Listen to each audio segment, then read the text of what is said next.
the skin I'm in. Hello everyone, I'm here with my lovely friend Abbie Osmond. Hello. So Abbie, I'm sure everyone would love to know what you do. I am a singer and actress. Abbie is in the midst of a huge global tour with someone we all know and love. Kylie Minogue. I hear it and I know.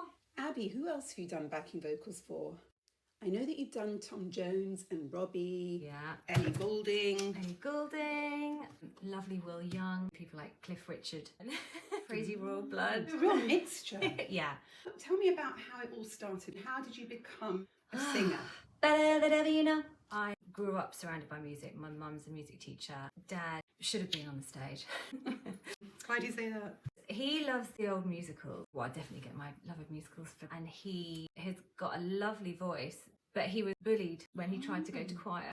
He got beaten up on the way home for being a singer. Bless him. So he never pursued it. And I think when he met my mum and she was a musician, he was so enamoured by that. I grew up surrounded by classical music predominantly, and trained as a classical musician. What did you play? Flute and piano. I went to the Royal Academy of Music when I was a kid on a Saturday, trained and had the most incredible grounding of music that I think is possible to get. So I always sang, I was always in choirs. I think I kind of took it for granted. Singing is what you did. I got braces and I couldn't play the flute anymore, so I stopped. Yeah. And started singing more and started doing things like amateur dramatics and dancing more and that kind of stuff. And fell into musical theatre. I went to Mount View Drama School, then went into musicals and did a load of West End, which was an incredible period of time in my life.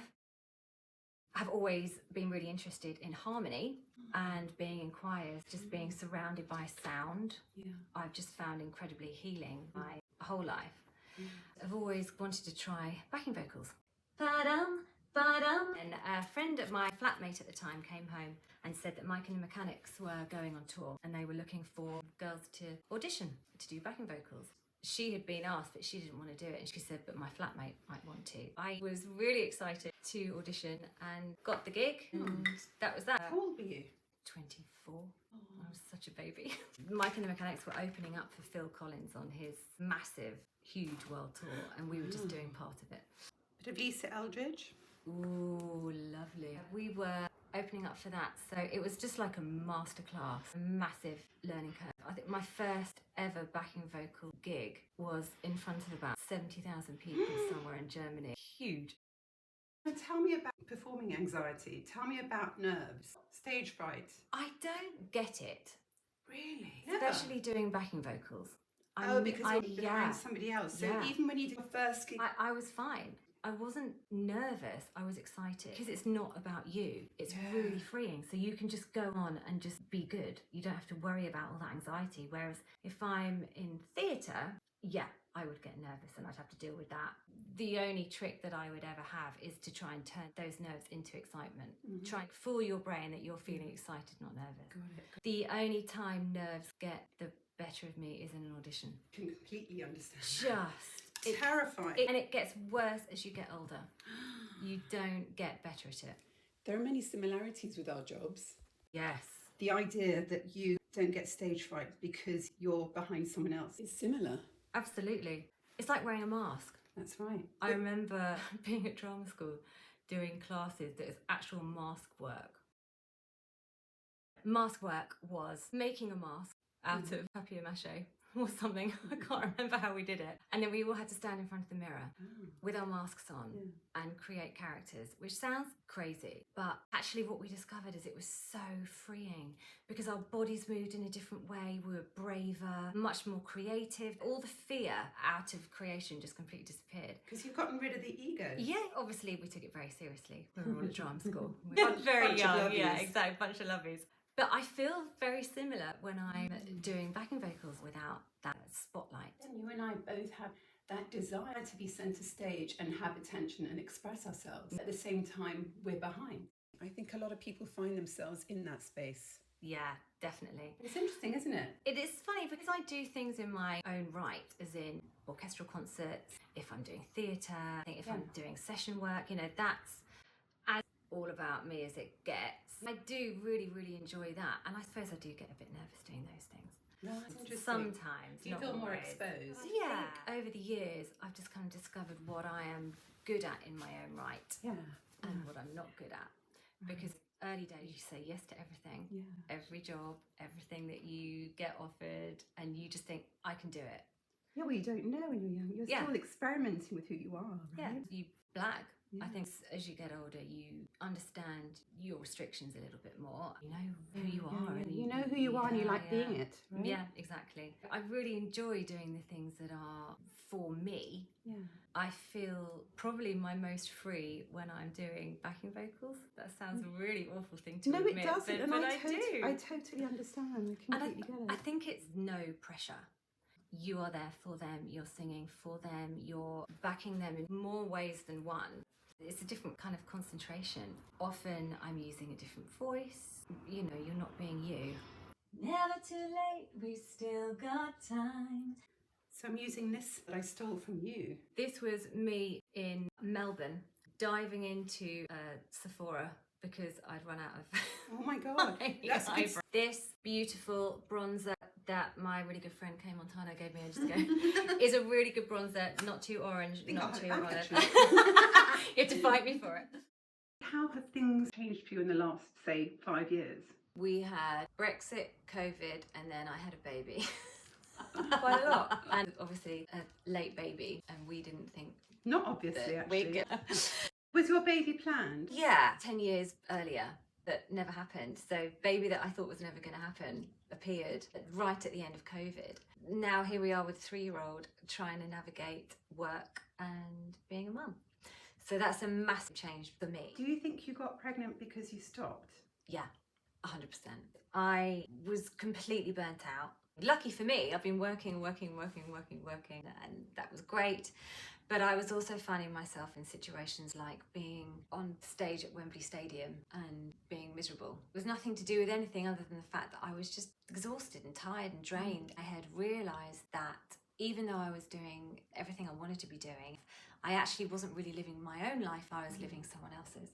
Gosh. And when I had that realisation, it was so profound, and I knew I kind of had to do something about it. But the things I wanted to do about it seemed like they were gone, missed opportunities. Like what? Like having a baby and having my own own family. And I had to kind of do a bit of a 180 and just kind of work out my life at that point. I was dealing with possible regrets and that kind of thing. So that was sad. But I had an amazing life, so I had nothing to moan about. And then COVID happened, and I was secretly thrilled. I know that's an awful thing to say, but I was so tired, burnt out and lost. And you wouldn't have stopped on your own. No. I had the same thing. I had to sabotage it by coming back to England and getting rid of my New York agent. Yeah, okay, so it forced us into situations where we had massive change, whether we liked it or not. I found it really interesting what happened to my body. My adrenals were knackered, I've been jet lagged for 10 years, you know, all those kind of things. And I stopped limiting food, be that in amounts or kind of foods you eat. Being at your optimum, and I think being able to do what you do when you are travelling, when you're exhausted. Never too late, you can still be. You're working out like a crazy person, you are eating certain things, and that's not to be thin, that's to be strong and healthy. And so all these things that you're doing to yourself to make yourself your optimum performing self. But you don't realise what a stress it puts on you also to be so strict and so controlled. I did the same thing, so it was the only control I had. My life was out of control. And that's the thing. When you realise that you've got regrets, it's a really difficult thing, because then you look to your work to have even more importance. And I definitely did that. My work is who I am. The thing is, when it's the only, because you've given so much to it and it gives you glory, when you stop, there's this big vacancy, there's this big hole. And it's a hole that maybe a lot of people who've chased success have always had.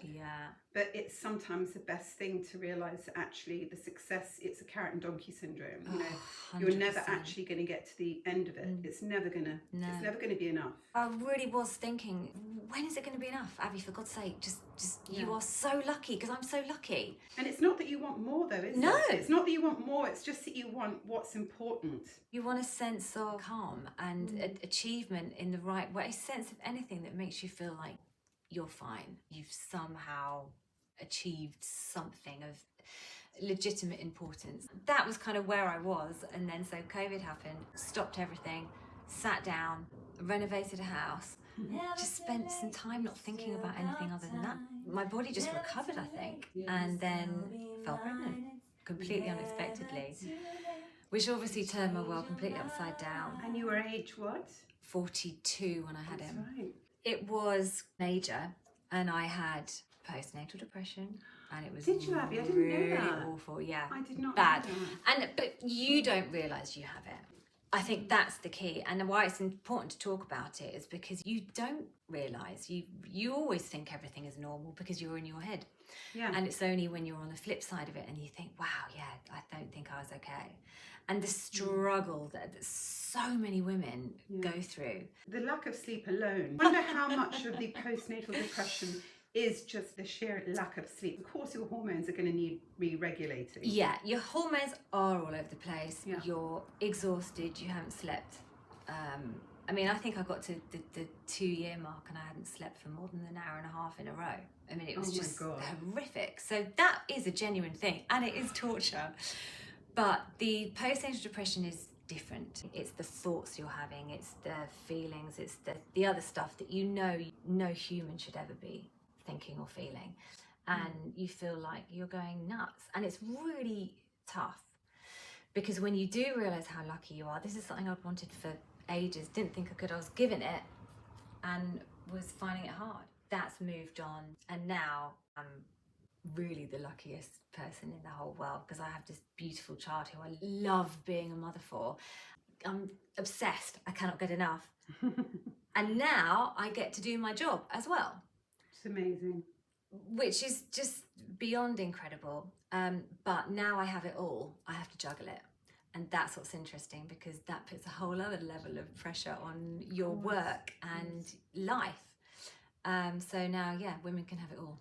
But disclaimer, everything has to suffer for it. What would you say about this ridiculous idea of having it all? When are women going to stop giving themselves such a hard time? It is ridiculous and it can't be achieved. Instead of feeling like we have to live in the black or the white, we are in the grey every single day. Yeah, and this isn't women who've had children or not had children or everybody. It is a mess every day. You just have to do what your instinct is telling you at the time and juggle. There's nothing else for it. Women, unrealistic goals. Oh, the pressure that you put yourself under all the time, especially in this industry, but just generally with Instagram and images that are unachievable 24 hours a day. I've fallen foul of it loads of times over the years. And now, every day, I try and look at myself in a different way, because I'm not going to be that person, I'm not going to be that person, I'm not going to look like that, I'm not going to feel like that. Even the people who you're looking at to look like that or feel like that don't look and feel like that every single day. Or at all. Or at all, yes, exactly. How many women are being really honest about being imperfect? Exactly. What's empowered me to not worry about these things so much anymore is having a baby. That's what did it for me. Yeah. That's how I got to those realizations, and didn't wear makeup for 2 years and barely washed my hair. All those things just completely faded away. Yeah. So now at the other side of all of that, I'm discovering who this person is and how I can celebrate myself in a different way. Somehow my son gave me the ability to do that for myself. The strength and the power, and it's like a veil was taken off for me. So that's been really interesting. Grow old semi-gracefully whilst be on a stage behind incredible people. How blessed I am. That sounds really corny, but I am very blessed. I mentioned Joni Mitchell earlier. It's not the whole song that makes me tick. It's lyrics. Lyrics just get me in such a different way now. And again, I hate to be that person, but it's the having a baby. I realised a while ago that I wasn't really singing my love songs about my wonderful husband or exes or whatever you're singing about. I'm singing most of my love songs about my child now, which is really hilarious. So lyrics really get me now. I really enjoy singing lyrics. Just before our love got lost, you said, I am as constant as a northern star. And I said, constantly in the darkness, where's that at? If you want me, I'll be in the bar. On the back of a cartoon coaster, in the blue TV screen light, I drew a map of Canada, oh Canada. with your face sketched on it twice. Oh, your